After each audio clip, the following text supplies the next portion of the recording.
Hey, welcome to Super Social Club. I'm Jeremy. Today, I have the entire Pappy Van Winkle lineup, the 15, the 20, the 23. I'll let you know which one I think's best when I nose them, taste them, and give them a mark. Starting with the Pappy 15, this one's bottled at 53.5% ABV, highest ABV of the range. I've already reviewed this one. I reviewed this and the 23 before, so I'll link to those videos. You can check those out for their full review. What I'll do in this video is kind of just do a short kind of re-review, recap of the 15 and the 23. I'll do a full review of the 20-year-old, and then at the very end, I'll compare them all together. I also did a blind tasting of these three about a week ago, and I'll share that at the end of the video as well. But really quick here, just on the nose, here's my tasting notes on the nose, which I did in the first review. And kind of just to add to that, I'm getting that like really nice wheat, cream corn, maple syrup kind of note that's kind of sticking out this time around for sure. That's really, really nice. Definitely like more vibrant of a whiskey, the 15 is, versus the other ones. You get that strong ABV. You get just a little bit of that alcohol note. It quickly dissipates, and you're just left with all these freaking awesome, rich, really good flavors. You get like some nice sweetness, like that marshmallow. The oak on here is very kind of just in the background. It's not forefront like you'll see with these other ones. Very, very kind of just in its place, in the back, not too forward on the nose. And yeah, you pick up that barrel char too. Almost like, I'm not going to describe it. Maybe it's not like a smokiness, but it's like a charred wood kind of note. It's really, really good. All right, let's try palate.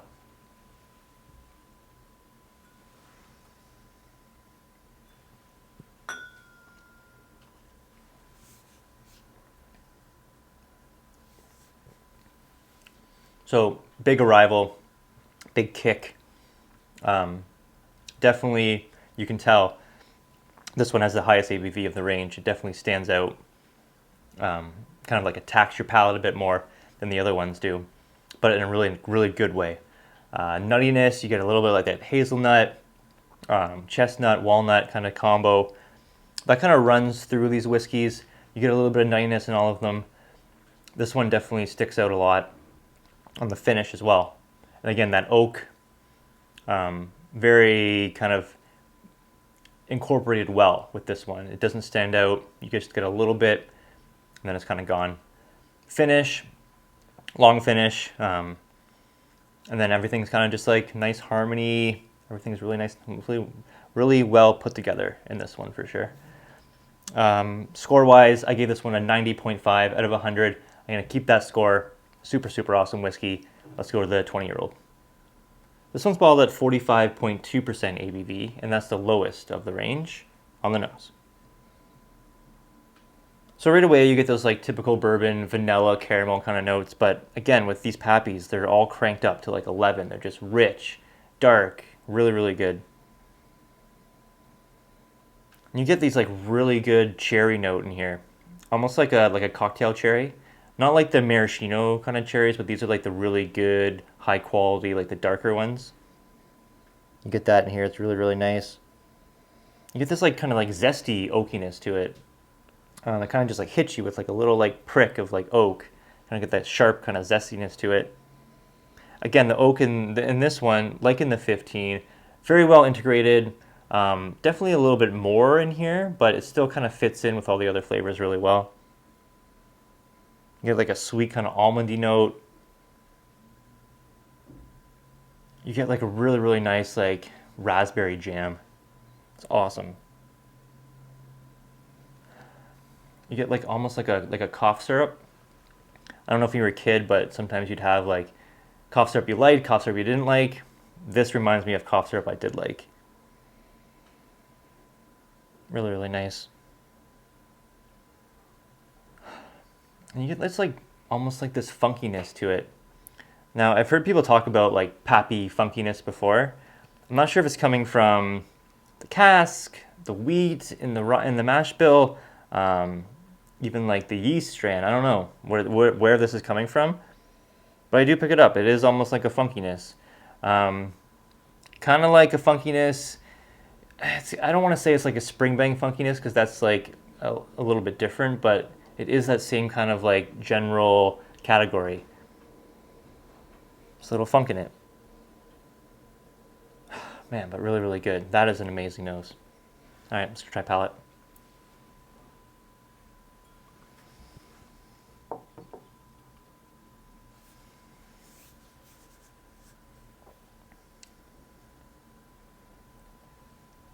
That's really nice. So, rich, rich brown sugar. Again, these typical bourbon notes that you'd normally find, here they're all cranked up. Super, super awesome, super rich. I get Neapolitan ice cream. I get the strawberry, the vanilla, the chocolate, all of that together. That is like an exceptional, exceptional note. I love that. Cherries again, that cherry note carries over from the nose to the palate. And then the oakiness as well, that zesty kind of oak, I do pick up again. Finish, super, super long. I get all that ice cream again on the finish. It all lingers. You get a nice spiciness. It's ever like so drying. Super long finish. Dries out your palate a little bit. Leaves you like that oakiness, that ice cream, that really like thick cream kind of note on the finish too. That is an exceptional, exceptional whiskey. Score-wise for me on this one, I'm giving it 92.5 out of 100. Absolutely huge mark. Well deserving. Awesome, awesome bourbon. Let's go to the 23. All right, so the 23 is bottled at 47.8% ABV. So almost kind of like right in the middle, a little bit between the 15 and the 20 as far as ABV is concerned. Like I said, I reviewed this one before. I'll link to it. Here's the notes I got on the nose. Just kind of add to it. Oh man, that's so good. So again, brown sugar, toffee, caramel kind of notes, but again, all just cranked up. Hazelnut. Hazelnut comes through big time for me on this one. And again, that chocolate. I do get like vanilla and chocolate ice cream. And almost like cinnamon ice cream too. I remember having like a really, really good cinnamon ice cream one time, and it does smell like that. And the oakiness on the nose on this one, again, it's like the others. It just fits in. Yeah, spice on this is good too. Yeah, this is one that you can nose forever. I think this might be my favorite nose of the three. I mean, they're all so good, but this one I think is the most approachable. This is the nose you can really like get into. You can like inhale fully and not experience any alcohol burn. Yeah, this is one you can smell just all day long. Really, really good. All right, let's go palate.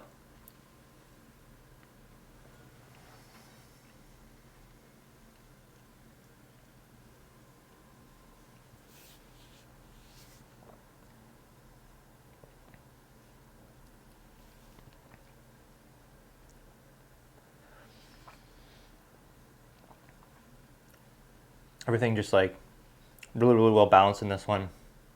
Hazelnut, chocolate, vanilla, brown sugar, and then the oak. Then the oak just hits you hard in this. The finish, very, very oaky.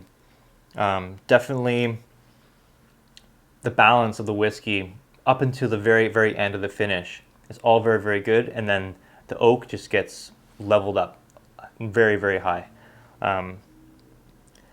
Awesome, awesome whiskey. I originally scored this one a 92 out of 100. I'm going to take that down a half point. I'm going to rescore it at 91.5. I just think the oak on the finish here, it does just knock that balance off just a smidge. I do like the oak influence on it. I really, really do. I know that's a complaint people have about the 23, is it is like very, very heavy in the oak, and it is. but that note, that oak note, is so good. I just wish it was a little more fitting into the rest of the whiskey, but the finish, it just cranks it up just a tad too much, I think, for this one. So yeah, I'm going to rescore it 91.5, half mark lower. Let's go through and compare all of these head to head. So with all these whiskeys, what you're getting is you're getting a really awesome, complex, balanced, rich, creamy, full-bodied bourbon. Every single one of them is absolutely, really, really good. The 15, you're getting like a little more like vibrancy in it. Definitely younger, more ABV. You'd probably expect that. Super complex, but you do get that. Just you notice an alcohol note, and then it kind of just like disappears, and you're left with the rest of it.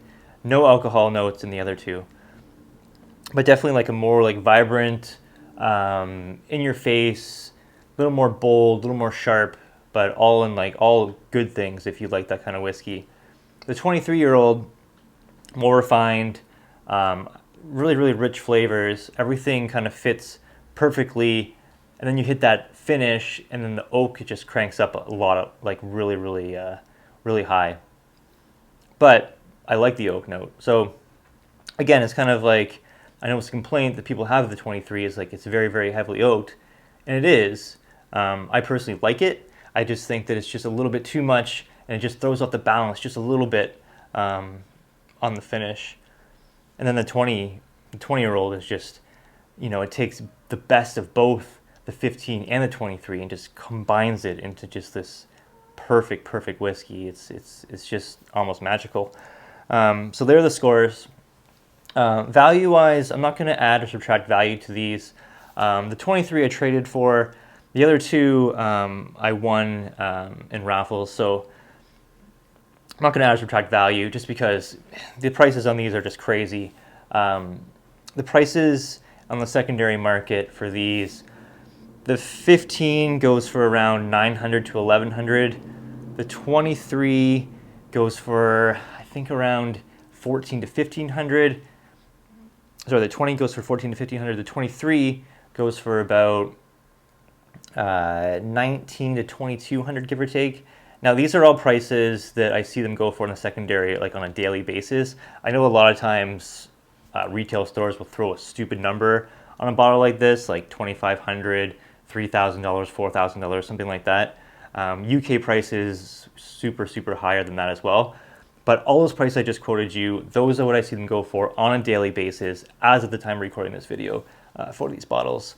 Now, obviously, you go back in years, you're getting more expensive the farther you go back. If you go back to the Stitzer Weller matured stuff with Stitzer Weller juice, I think 2014 was the last year that the 23-year-old was a Stitzer Weller. This one, I'll put the years of what these were bottled right here so you can see them. But no, these are all Buffalo Trace matured stuff. So yeah, one more thing I want to say about the 23. I did sample a 2018 23-year-old. Wasn't not as good as this one. And then I sampled one before. I had it at a bar at the Drake Hotel here in Toronto. It was a year or so ago, almost 2 years now, and it was definitely an older bottle because it was drank down. So they must have had it for at least a year or more. It was probably a 2000, maybe 2015. It might have been in 2014, which we made it Stitzer Weller. It was awesome. It was definitely, I would score it, that sample I had, I would score it maybe like a 93, which would be the highest mark out of all these ones. It was great stuff. So it does kind of matter the vintage year. I think the vintage year does have an impact. Some better than others. Like I said, the 2018 23-year-old I know went for a little bit less in the secondary market. Maybe the word got out there that it wasn't quite as good as previous years. So there is some batch variance for sure. But from what I've tried, all really good stuff. So about a week or so ago, I recorded myself doing all of these blind. Here it is. My girlfriend was really nice to set it all up for me, all completely blind. But what happened was, is as soon as I got into it and started nosing and tasting each one, I pretty much could tell which one was which whiskey. Just by the oak levels alone. Here's what I think of the oak levels. Definitely the 23. has the highest oak influence, and you can tell right away. So I knew what one the 23-year-old was. The 15, definitely the most vibrant, obviously the highest ABV. So I could tell what one that one was, and then obviously process of elimination, I knew what the 20-year-old. So it didn't really work out. The whole blind thing kind of got thrown out the window. But I did end up picking the 20-year-old as my favorite, even though I knew it was the 20-year-old. But I picked it as my favorite for all the reasons I listed before. It's the best of both worlds, in my opinion, between the 15 and the 23. Just a really, really super awesome whiskey. So there you have it. Blinds don't really work when you're familiar with the bottles. But anyway, I did pick the 20. Love it. Awesome, awesome whiskey. Thank you so much for watching. Really, really appreciate it. Like, comment, subscribe. Let me know what you think. And as always, cheers.